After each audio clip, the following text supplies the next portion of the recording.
وقلتم انتوا الثلاثه هتشجعوا بيراميدز، اقسم بالله انتوا الثلاثه هتشجعوا بيراميدز. ايوه انا هشجع بيراميدز. ايوه انا عارف. عشان انا اشتغلت في بيراميدز طبيعي هشجع بيراميدز. ما انا عارف، انا شايفكم انتوا الثلاثه من اول ما دخلت. لا لا مش محتاجه.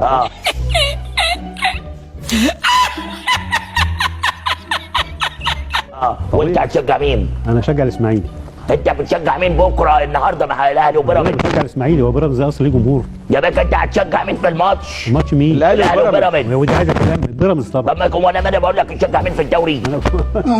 اللي بتاع الفيديوهات دوس انتر بين الزراير يا ابني على اليمين هتلاقيه يا ابني خد راحه عليك مش كده يا عم ما تزعليش يا عم. طب وهل يليق بيك يا شرقاوي انك تشجع بيراميدز؟ لا ما هو دلوقتي في مباراه دلوقتي قدام. لا لا لا اقول لك على حاجه مش مبسوط من نفسك؟ لا ليه؟ قاعد تكافح من تشجيع الزمالك العمر كله وتطلع فجاه تشجع بالعكس يعني مثلا في شكلك ايه لما يتغلب بيراميدز النهارده؟ في ايه؟ الاهلي مين اللي قال لك يتغلب؟ انا بقول لك اهو. لا بيراميدز جامد تخش جدا. في رهان هتكلم بيراميدز على جامد طول. جدا. بقول لك الاهلي هيفوز الماتشين. بيراميدز جامد يا جدا. باشا انا عارف بقول لك انا بقول لك بيراميدز رهانك ايه على الهوا اللي انت عايزه. يا باشا انا شايف حاجه، انت فرخه وانا خروف.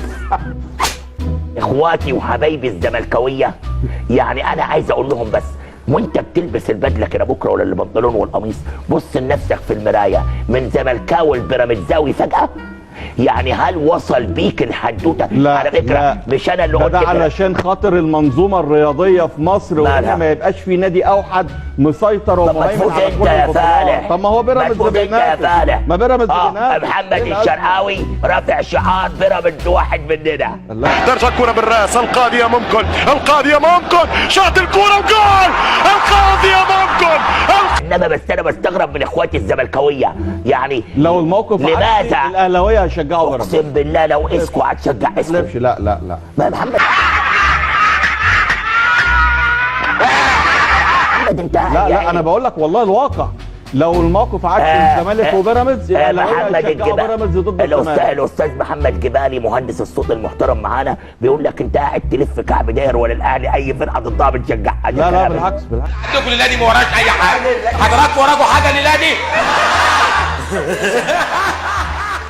ما كنت بتشجع سان داونز. ايه المشكله؟ ده لا انا زعلان عليك. لا بالعكس زعلان عليك. بالعكس انت كعب داير ورا الفرقه. لا انا مبسوط يا سيدي، انا مبسوط بده. انا مبسوط كعب داير كده قاعد تشتري تيشيرتات الكوره انا مبسوط. والاهلي يغلب ما بشتريش تيشيرتات. زيو ده بنعمل ايه طيب؟ يعني ايه النهارده الاستاذ شرقاوي تجيبوا لنا بكره على التليفون لو سمحتوا، وبعد الماتش ما يخلص كده والاهلي فايز، نفسي الاستاذ شرقاوي يعمل معانا مداخله. جهز الخروف يا باشا ماشي، الخروف جهز الخروف مربوط في العربيه. ايه ده اللي بيخبط؟ ايه صباحيه مباركه يا ابن العبيطه.